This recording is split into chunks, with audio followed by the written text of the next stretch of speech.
About this proposed stimulus package. Senator McConnell saying that now this vote has been pushed back possibly to 6 o'clock. What kind of encouragement or lack thereof are you getting from this process and the hope from this stimulus package? Well, the package that the Republicans have drawn up does nothing to help struggling workers. You know, our struggling workers need help today, and they need their jobs safeguarded for tomorrow. It has no protections for them.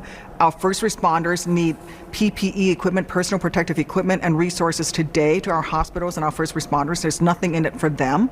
And instead it creates a $500 billion slush fund for Steve Mnuchin to, hand out loans to corporations as he pleases. I mean, do Americans think that this man is going to look out for the well-being of working Americans over the well-being of corporations and corporate CEOs? I certainly don't trust him, not without oversight. And the slush fund that they proposed in their bill, which no Democrat had any chance to put any, requirements into, does not provide any oversights for him. So I'm glad that this vote has been postponed. It needs to be.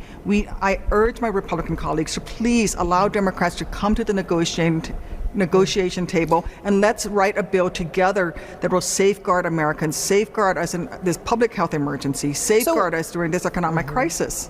What do you like that is in the proposal? Because reportedly this legislation would include $250 billion, to also help send out the $1,200 checks to many American adults, along with $500 or perhaps even $600 for children. What else in that bill seems plausible or appetizing at all to you? I think that our Americans need more than one check, for example. I think we need unemployment insurance protections. There's nothing in this bill that they propose that will protect people who can't make their mortgage payments from being evicted and rent payments from being evicted. There's nothing in this bill that protects students from student loan debt. This bill is all skewed towards corporations. It's skewed towards a slush fund that Steve Mnuchin is going to be able to write checks to whoever he wants with no oversight, even to Trump organizations.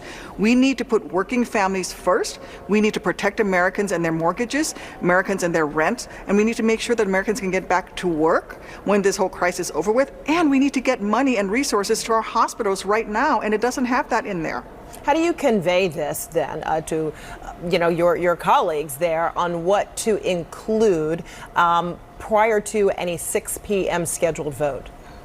Well, we told them this yesterday, what we wanted, and we were negotiating with the Republicans up until 8 p.m. last night, at which point Mitch McConnell called all of the Republicans away. They walked away from the negotiating table yesterday when we actually were making some really good progress and we're coming to some agreements, and then they walked away at 8 o'clock last night. Can you give me an example of what some of those agreements were? Sure, $200 billion to go to hospitals and first responders, OSHA protections for first responders, people who are on the front lines, unemployment insurance extension up to 4 months additional, making sure that we protect people who can't pay their mortgages so that they don't get evicted, renters don't get evicted, protections for students with student loan debt who can't pay their student loans back right away. All of those were part of the Democratic negotiating points, and we were agreeing to them, and now they've taken all of that out and instead created a $500 billion slush fund that, by the way, Steve Mnuchin can actually write these checks out to large corporations and then on his own, without oversight from Congress, decide to say, hey, you know what? I'm going to take away the requirement that you can't do stock buybacks. I'm going to take away the requirement that you can't have executives increasing their salaries. That's ridiculous. Our struggling workers need help now. Okay, so it seems like you all are very far apart, and if this vote was scheduled somewhere in the 4 o'clock hour and it's been pushed back to 6 o'clock, does that lend the appearances that there is some agreement and that 2 hours allows for a better success rate of that vote? Well, we were moving together in a bipartisan way up until 8 p.m. last night. I can say that. And something happened last night when Mitch McConnell pulled all of his negotiators away, and then they started writing their own bill. So if they delay this and we can come back to vote in a couple of hours, it would just mean that the Republicans have agreed to come back to the negotiation table and allow Democrats to have some input. Right now, it's a Mitch McConnell bill. Senate Democrats have had no input to this, and the entire House of Representatives has had no input to this. Essentially, Mitch McConnell has disenfranchised the voters of Illinois, my constituents, from having any part in this conversation when he did not allow Democrats at the table. And quickly, what's your response to the governor of Illinois saying, the whole issue of trying to get medical supplies, it's like the wild west right now, and also receiving criticism from the president for his comments? Well, the person who needs criticism is this president who should have ordered under the Defense Procurement Act all of these businesses to start producing all of the PPE, the gloves, the masks, all the swabs that we need.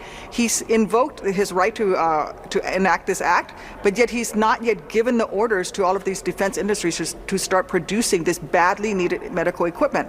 And so I agree with Governor Pritzker. It is a wild west out there, and this president has been irresponsible from the very beginning, from the time when he said to the World Health Organization, you know what, we don't need those test kits that you're offering us. When he said to the president of China how great job he's doing early on.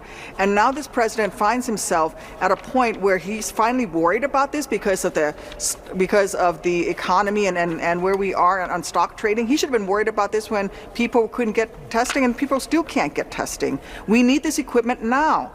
Let's start allowing these defense industries to make this stuff that we need for our first responders.